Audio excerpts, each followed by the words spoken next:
Hi, ಯಾರೆಲ್ಲ ಕನ್ನಡದ ಜೊತೆ ಕತೆ ಕೇಳ್ತಿದ್ದೀರಾ ಚಾನಲ್ಗೆ ಸ್ವಾಗತ. ಯಾರೆಲ್ಲ ಸಬ್ಸ್ಕ್ರೈಬ್ ಆಗದೆ ಕತೆ ಕೇಳ್ತಿದ್ದೀರಾ ದಯವಿಟ್ಟು ಚಾನಲ್ನ ಸಬ್ಸ್ಕ್ರೈಬ್ ಆಗಿ ಕತೆ ಕೇಳಿ. ಗಿರಿಜಾ ಹೊರಟು ಹೋದ ಮೇಲೆ ಅಂಬಿಕಾ ಅಳಿಯನಿಗೆ ಮಗಳಿಗೆ ಸಿಹಿ ಅಡುಗೆ ಮಾಡಿ ಬಡಿಸಿದ್ದರು. ಅರುಣ ಒಮ್ಮೆಯೂ ಕೂಡ ಅಪ್ಪ ಎಲ್ಲಿ ಎಂದು ಕೇಳಿರಲಿಲ್ಲ.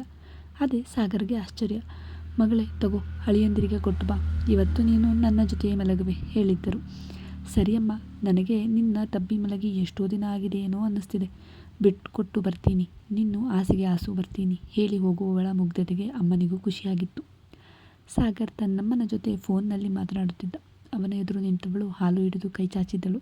ಅವನು ಫೋನ್ನಲ್ಲಿ ಮಾತನಾಡುತ್ತಲೇ ಹಾಲಿನ ಲೋಟ ಒಂದು ಕೈಗೆ ಹಿಡಿದು ಹೋಗುವವಳನ್ನು ನೋಡಿ ಫೋನನ್ನು ಹೆಗಲಿಗೆ ಒರಗಿಸಿಕೊಂಡು ಬಾವಿಗೆ ಸೆಳೆದಿದ್ದ.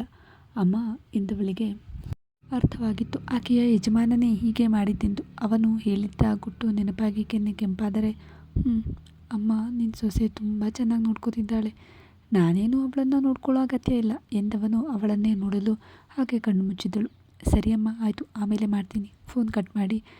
ಏನು ಅಮ್ಮೋರು, ಅಷ್ಟು ಬೇಗ ಹೋಗ್ತಾ ಇದ್ದೀರಲ್ಲ, ಎಲ್ಲಿಗೆ ಪಯಣ ಕೇಳಿದನು.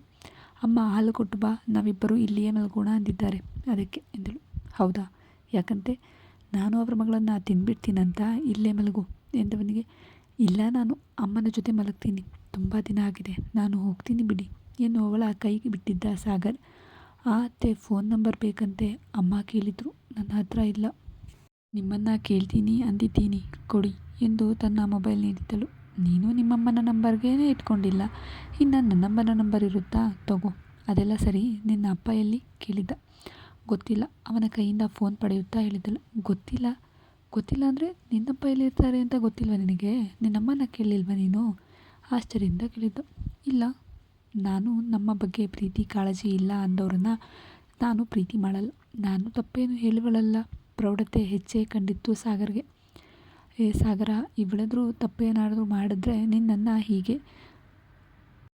ಅವರಪ್ಪನ್ನ ಪ್ರೀತಿ ಮಾಡಲ್ವೋ ಹಾಗೆ ನಿನ್ನನ್ನು ಗುಣ ಮಾಡಲ್ಲ. ಮೆಣಸಿನಕಾಯಿ ಗೊಣಗಿದ್ದನು. ಆಕೆ ಹೋಗಿದ ದಾರಿಯಲ್ಲೇ ನೋಡುತ್ತಿದ್ದ. ಬಾಗಿಲು ಮುಚ್ಚಿ ಹೋಗಿದ್ದಳು ಅರುಣ. ಈ ರೂಮ್ನಲ್ಲಿ ಚೆನ್ನಾಗಿ ಗಾಳಿ ಕೂಡ ಬರ್ತಾ ಇಲ್ಲ. ಒಬ್ಬನೇ ಅದೇಗೆ ಮಲಗೋದಪ್ಪ, ನನ್ನವಳಾರು ನನ್ನ ಜೊತೆ ಇದ್ದಿದ್ರೆ ತಂಪಾಗಿ ಇರ್ತಿತ್ತು. ತನಗೆ ತಾನೇ ಹೇಳಿಕೊಂಡು ಮಲಗಿದ್ದನು. ಅಮ್ಮ ತಗೋ, ಇಡೀ ನಂಬರ್ ಅತ್ತೆದು, ಮಾತನಾಡಬೇಕು ಅಂದ್ಯಲ್ಲ, ಫೋನ್ ಮಾಡಿ ಕೊಡ್ಲಾ ಕೇಳಿದ್ದಳು. ಅಯ್ಯೋ, ಇಷ್ಟೊತ್ತಲ್ಲ ಬೇಡಮ್ಮ, ನಾಳೆ ಗಿರಿಜ ಬಂದ ಮೇಲೆ ಮಾಡ್ತೀನಿ.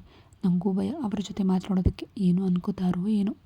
ನನಗೆ ಅವರ ಜೊತೆ ಮಾತಾಡೋದು ಹೇಗೆ ಅನ್ನೋದೇ ಗೊತ್ತಾಗಲ್ಲ ಅಂಜಿಕೆಯಲ್ಲೇ ಹೇಳಿದರು. ಅಯ್ಯೋ ಅಮ್ಮ, ನಮ್ಮತ್ತೆ ತುಂಬ ಒಳ್ಳೆಯವರು, ನೀನು ಅಂದ್ಕೊಂಡಷ್ಟು ಕೆಟ್ಟದಾಗಿಲ್ಲ, ಇರು ಮಾಡ್ತೀನಿ ಡಯಲ್ ಮಾಡಿಯೇ ಬಿಟ್ಟಿದ್ದಳು.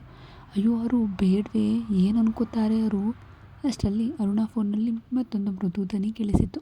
ಹಲೋ ಅರುಣ, ಹೇಗಿದ್ದೀಯಮ್ಮ? ಸಾಗರ್ ಹೇಗಿದ್ದಾನೆ? ನಿಮ್ಮಮ್ಮ ಅಪ್ಪ ಹೇಗಿದ್ದಾರೆ? ಸಾಲು ಸಾಲು ಪ್ರಶ್ನೆಗಳು ಭಾರತೀಯವರಿಂದ. ನಾನು ಚೆನ್ನಾಗಿದ್ದೀನಿ ಅತ್ತೆ, ಅವರು ಆಗಲೇ ರೂಮ್ನಲ್ಲಿ ಮಲಗಿದ್ದಾರೆ. ನಾನು ಇವತ್ತು ಅಮ್ಮನ ಜೊತೆ ಮಲಗಲು ಕೂತಿದ್ದೆ. ಅಮ್ಮ ನಿಮ್ಮ ಜೊತೆ ಮಾತಾಡಬೇಕು ಅಂತಿದ್ರು, ಮಾತಾಡಿ ನೇರ ಅಮ್ಮನ ಕಿವಿಗೆ ಹಿಡಿದರು. ಅಂಬಿಕಾಗೆ ಮುಜುಗರ. ಇದೇನಪ್ಪ, ಏನು ಮಾತಾಡೋದು, ಇವರು ಹೇಗೋ ಏನೋ ಅನ್ನೋದು ಗೊತ್ತಿಲ್ವಲ್ಲ ಯೋಚಿಸುವವರಿಗೆ. ಹೇಳಿ ಬೀಗ್ರೆ, ಹೆಲೋ ಎಂದು. ಚೆನ್ನಾಗಿದ್ದೀರಾ? ಸೊಂಪಾದ ದನಿ ಕೇಳಿಸಿತ್ತು. ಅಂಬಿಕಾನ ಮನಸ್ಸಿಗೆ ಈಗ ಹಗುರವಾದಂತೆ ಅನಿಸಿತ್ತು. ಹಾಂ, ನಾವು ಚೆನ್ನಾಗಿದ್ದೀವಿ, ನೀವು ಹೇಗಿದ್ದೀರಾ? ಮನೆಯವರು ಹೇಗಿದ್ದಾರೆ ಕೇಳಿದ್ದರು ಅಂಬಿಕಾ. ಎಲ್ಲರೂ ಚೆನ್ನಾಗಿದ್ದೀವಿ, ಊಟ ಆಯಿತಾ ಅಂತೆಲ್ಲ ವಿಚಾರಿಸಿದ ಭಾರತೀಯವರು. ನೋಡಿ, ಹೀಗೆ ಹೇಳ್ತಿದ್ದೀನಿ ಅಂತ ಬೇಜಾರು ಮಾಡ್ಕೋಬೇಡಿ, ಅರುಣ ಮತ್ತು ಸಾಗರ್ ನಡುವೆ ಯಾವುದೇ ಶಾಸ್ತ್ರಗಳಾಗಲಿ ಸಂಸಾರವಾಗಲಿ ಇನ್ನೂ ಶುರು ಮಾಡಿಲ್ಲ. ಅಮ್ಮನ ಮನೆಯಲ್ಲೇ ನಡೆಸುವುದು ವಾಡಿಕೆಯಲ್ಲವೇ? ಜೊತೆಗೆ ಇಬ್ಬರ ಮದುವೆಯು ಅಷ್ಟು ಅತಂತ್ರದಲ್ಲಿ ನಡೆದಿದ್ದರಿಂದ ನಾವು ಕೂಡ ಸ್ವಲ್ಪ ಸಮಯ ಇಬ್ಬರು ಅರ್ಥ ಮಾಡಿಕೊಳ್ಳಲಿ ಎಂದು ಸುಮ್ಮನಿದ್ದೆವು. 2 ವಾರಗಳು ಕಳೆದಿವೆ. ಇಬ್ಬರ ನಡುವೆ ಸ್ವಲ್ಪ ಹೊಂದಾಣಿಕೆ ಕಂಡ ನಂತರವೇ ನಿಮ್ಮ ಭಾವನೆಗೆ ಹೇಳಿತ್ತು ಶಾಸ್ತ್ರಕ್ಕೆ ಮಕ್ಕಳನ್ನು ಕಳುಹಿಸುವುದಾಗಿ. ನಮ್ಮ ಬಳಿ ನಿಮ್ಮ ನಂಬರ್ ಇರಲಿಲ್ಲ. ಶಿವರುದ್ರರು ಕೂಡ ನಿಮ್ಮ ನಂಬರ್ ಕೊಡ್ತೀನಿ ಎಂದು ಹೇಳಿ ವಾರ ಕಳೆದರೂ ಕರೆ ಮಾಡಲೇ ಇಲ್ಲ. ಹೇಳದೆ ಕೇಳದೆ ಬಂದಂತಾಗಿದೆ ಮಕ್ಕಳಿಬ್ಬರು. ನಾನೇ ನಾಳೆ ಸಾಗರ್ನ ಬಳಿ ನಿಮಗೆ ಕರೆ ಮಾಡಿಸುವ ಎಂದುಕೊಂಡಿದ್ದೆ. ನಾಳೆ ಒಳ್ಳೆ ಶಾಸ್ತ್ರದ ಸಮಯ ಇದೆ ಎಂದು ನಾವು ಶಾಸ್ತ್ರ ಕೇಳಿದ್ದೇವೆ. ನೀವು ಇಬ್ಬರಿಗೂ ಶಾಸ್ತ್ರ ಮಾಡಿಸಿದರೆ ಚೆನ್ನಾಗಿರ್ತಿತ್ತು ಕೇಳಿಯೇ ಬಿಟ್ಟಿದ್ದರು ಅಂಬಿಕಾ ಅವರು. ಹೌದು, ನಾನು ಅದೇ ವಿಚಾರ ಮಾತನಾಡುವ ಎಂದುಕೊಂಡಿದ್ದೆ. ನೀವು ಒಪ್ಪಿಗೆ ನೀಡಿದರೆ ನಾವು ನಾಳೆ ಎಲ್ಲದಕ್ಕೂ ತಯಾರಿ ಮಾಡಿಕೊಳ್ಳುವ ಎಂದುಕೊಂಡಿದ್ದೆನು ಎಂದಾಗ, ಇದರಲ್ಲಿ ನಮ್ಮ ಒಪ್ಪಿಗೆ ಏನಿದೆ? ನಾವು ಕೂಡ ಮಕ್ಕಳ ಭವಿಷ್ಯ ಚೆನ್ನಾಗಿರಲಿ ಎಂದೇ ಬಯಸುವುದಲ್ಲವೇ? ನೀವು ಮುಂದಿನ ಶಾಸ್ತ್ರ ಮಾಡಿಸಿ, ನಾವು ಅದನ್ನೇ ಹೇಳಲು ಬಯಸಿದ್ದೆವು. ಭಾರತೀಯವರು ಅಂಬಿಕಾ ಅವರಿಗೆ ಒಪ್ಪಿಗೆ ನಿಲ್ಲಿಸಿದ್ದರು. ಸರಿಯಾಗಿದ್ರೆ ನೀವು ಹೇಳಿದಂತೆ ಆಗಲಿ ಎಂದು ಹೇಳಿ ಕರೆ ಕಟ್ ಮಾಡಿದ್ದರು. ಅಷ್ಟರಲ್ಲಿ ಆಗಲೇ ಅವರ ಮಡಿಲಲ್ಲಿ ಅರುಣ ನಿದ್ದೆಗೆ ಜಾರಿದ್ದಳು. ಮಗಳು ಇನ್ನೂ ಮಗುವಂತೆ ಮಲಗಿರುವುದನ್ನು ನೋಡಿ ಅಂಬಿಕಾ ಅವರಿಗೆ ಮನಸ್ಸು ತುಂಬಿ ಬಂದಿತ್ತು. ಮುಖದ ಮೇಲೆ ಮಂದಹಾಸ ಮೂಡಿತ್ತು. ಭಾರತೀಯವರು ಅದೆಷ್ಟು ಅಚ್ಚುಕಟ್ಟಾಗಿ ಮಾತನಾಡಿದರು. ಅರುಣ ಅವರ ಮನೆಯಲ್ಲಿ ಚೆನ್ನಾಗಿದ್ದಾಳೆ. ಅವರು ಮನೆಯ ಮಗಳಂತೆ ನೋಡಿಕೊಂಡಿದ್ದಾರೆ.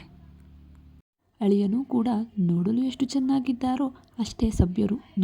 ನೋಡಿದರೆ ತಿಳಿಯುತ್ತದೆ ಎಂದುಕೊಂಡರು. ಏಕತೆ, ಮದುವೆ ಮನೆಯಿಂದ ನಮಗೆಲ್ಲ ಮಂಕುಬೂದಿ ಎರಚಿ ಹೋಗಿದ್ದವಳು ಇವತ್ತು ಬಂದಿದ್ದೀಯಲ್ಲ, ಎಲ್ಲಿಗೆ ಹೋಗಿದ್ದೆ? ಎಲ್ಲಿಗಾದರೂ ಹೋಗಿದ್ದೆ ಸರಿ, ಆದರೆ ಇವಾಗೆಲ್ಲಿಗೆ? ಯಾಕೆ ಬಂದೆ? ಯಾರು ಇದ್ರೆ ಎಂದು ಬಂದಿದ್ದೀಯಾ? ತೊಲಗು, ಕೆನ್ನೆಗೆ ಒಂದು ಗೂಸ ಕೊಟ್ಟು ಹೇಳಿದ್ದ ಶ್ರೇಯಸ್. ಅದು ಅಣ್ಣ, ನನ್ನ ಮಾತು ಸ್ವಲ್ಪ ಕೇಳೋ. ಅವತ್ತು ನಾನು ಸುಮ್ಮನೆ ಹೋಗಲಿಲ್ಲ. ನಿನ್ನ ಪ್ರೀತಿನ ಸಾಧಿಸ್ಕೊಳ್ಳೋಕ್ಕೋಸ್ಕರ ನನ್ನನ್ನು ಸೈಕೋಗೆ ಮದುವೆ ಮಾಡಿಸೋಕೆ ಹೋಗಿದ್ಯಾ? ಕೆನ್ನೆ ಮೇಲೆ ಕೈ ಇಟ್ಟು ಹೇಳಿದ್ದಳು ಶ್ರೇಷ್ಠ. ನಾಲ್ಗೆ ಬಿಗಿ. ನಿನಗೆ ಮಾತನಾಡಲು ಅವಕಾಶ ಇಲ್ಲ ನನ್ನ ಮನೆಯಲ್ಲಿ. ನಿನಗೆ ಉಸಿರಾಡಲು ಅವಕಾಶ ಇಲ್ಲ. ತೊಲಗು. ಅವಳ ತಳ್ಳುತ್ತಲೇ ಹೇಳಿದ್ದ. ಹೇ ಶ್ರೇಯಸ್, ಬಿಡೋ ಅವಳನ್ನು. ನಿನ್ನ ತಂಗಿ ಅನ್ನೋದನ್ನು ಮರಿಬೇಡ, ಬಿಡು. ವನಜಾ ಕೂಗಿದ್ದರು. ಥೂ, ಬಾಯಿ ತೊಳ್ಕೋ ಫಸ್ಟು. ಇವಳನ್ನು ನನ್ನ ತಂಗಿ ಅಂತ ಕರೀಲೇಬೇಡ. ಆ ಅರುಣನ್ನಾದರೂ ಹೇಳು.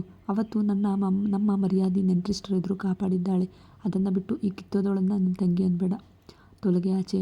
ದನಿಯಲ್ಲಿ ನೋವು, ಕೋಪ, ಹೆಮ್ಮೆ ಎಲ್ಲವೂ ಇದ್ದರೆ ಗದ್ಗದಿತವಾಗಿತ್ತು ದನಿ. ಇವಾಗೆಲ್ಲ ಸರಿ ಕಣೋ, ನೀನು ಹೇಳ್ತಿರೋದು ಕರೆಕ್ಟಾಗಿದೆ. ಆದರೆ ನಿಮ್ಮಪ್ಪ ಬರೋ ತನಕ ನೀನು ಸುಮ್ಮನಿರು. ಅವನ ಕೈಲಿದ್ದ ಶ್ರೇಷ್ಠ ಬ್ಯಾಗ್ ಹಿಡಿದು ಮನೆಯೊಳಗೆ ತರುತ್ತಾ ಹೇಳಿದ್ದರು. ಅಮ್ಮ, ನನ್ನ ತಡಿಬೇಡ ನೀನಂತೂ. ನಾನು ಆಗಿರೋದಕ್ಕೆ ಮನೆಯಿಂದ ಆಚೆ ಆಗ್ತಾ ಇದ್ದೀನಿ. ಅದೇ ಅಪ್ಪ ಇದ್ದಿದ್ರೆ ಗನ್ ಪಾಯಿಂಟನ್ನು ಹಣೆಗೆ ಇಟ್ಟು ಅವಳನ್ನು ಮಗಳು ಹುಟ್ಟೇ ಇಲ್ಲ ಅನ್ನಿಸ್ಬಿಡ್ತಾ ಇದ್ರು. ಬಿಡಮ್ಮ. ಮತ್ತೊಮ್ಮೆ ಕೇಳುವವನ ದೃಷ್ಟಿ ಶ್ರೇಷ್ಠಳನ್ನು ಸುಡುವಂತಿತ್ತು. ಅದೇನಾದರೂ ಆಗಲಿ, ಅದೆಲ್ಲವನ್ನ ನಿಮ್ಮಪ್ಪ ನೋಡ್ಕೋತಾರೆ. ನೀನು ಸಮಾಧಾನ ಮಾಡ್ಕೋ. ಬಾಯ್ಲಿ ಕರೆದು ಅವನನ್ನು ಕೂರಿಸಿ ತಾನು ನಿಂತಿದ್ದರು ವನಜಾ. ಶ್ರೇಷ್ಠ ಅಪರಾಧಿಯಂತೆ ನಿಂತಿದ್ದಳು. ಶ್ರೇಯಸ್ ಇರಲಿಲ್ಲ ಅಂದಿದ್ರೆ ಹೆತ್ತ ಕರಳು ಮಗಳ ತಪ್ಪನ್ನು ಹೊಟ್ಟೆಗೆ ಹಾಕಿಕೊಂಡು ತಬ್ಬಿ ಸಾಂತ್ವನ ಬಯಸಿತ್ತು. ಆದರೆ ಮಗನ ಎದುರು ಮಗಳ ಪರ ವಹಿಸಿದರೆ ಎಲ್ಲಿ ಮಗ ತನ್ನಿಂದ ದೂರ ಉಳಿಯುತ್ತಾನೋ ಎಂಬ ತಮ್ಮ ಭಾವನೆಗಳೆಲ್ಲವನ್ನು ಬಂಧಿಸಿ ಸುಮ್ಮನಾಗಿ ಬಿಟ್ಟಿದ್ದರು ಅಷ್ಟೇ. ಕಾರು ಇಳಿದು ಬಂದಿದ್ದ ಶಿವರುದ್ರರವರು ಮನೆಯಲ್ಲಿನ ನಿಶಬ್ದ ಮೊದಲಿನಿಂದಲೂ ರೂಢಿಯಾಗಿದ್ದರಿಂದ ಏನೂ ಅನಿಸಲಿಲ್ಲ. ಮನೆಯ ಹೊಸ್ತಿಲು ದಾಟುತ್ತಲೇ ಮಗಳು ಇರುವಿಕೆಯ ಅನುಭವವೂ ಆಗಿತ್ತು. ಒಮ್ಮೆ ಆಕೆಯ ಕಡೆ ಕಣ್ಣಾಡಿಸಿದವರಿಗೆ ಕೆನ್ನೆಯ ಬೆರಳು ಕೈ ಬೆರಳಿನ ಅಚ್ಚು ನೀಡಿದ್ದರು. ಅಪ್ಪನ ಹದ್ದುಬಸ್ತಿನಲ್ಲೇ ಬೆಳೆದಿದ್ದ ಶ್ರೇಷ್ಠ ಮತ್ತು ಶ್ರೇಯಸ್ ಅವರಿಗೆ ಹೆದರುತ್ತಿದ್ದರು. ಅಪ್ಪನ ಬಿಗಿಯಾದ ಏಟು ಕೆನ್ನೆಗೆ ತಾಗಿದೊಡನೆ ಮನಸ್ಸಿನಲ್ಲಿದ್ದ ಗರ್ವವೆಲ್ಲ ಕರಗಿ ಕಣ್ಣೀರಾಗಿ ಸುರಿದಿತ್ತು. ಇದಕ್ಕೂ ಮೀರಿ ಒಡೆಯಲು ಅವರಿಗೂ ಆಗಲಿಲ್ಲ. 4-5 ಏಟು ಅವಳ ಕೆನ್ನೆಯನ್ನು ಕೆಂಪೇರಿಸಿದ್ದರೆ ವನಜಾ ನೀಡಿದ್ದ ಮಜ್ಜಿಗೆ ಶಿವರುದ್ರಪ್ಪನವರನ್ನು ತಂಪಾಗಿಸಲು ಸೋತಿತ್ತು.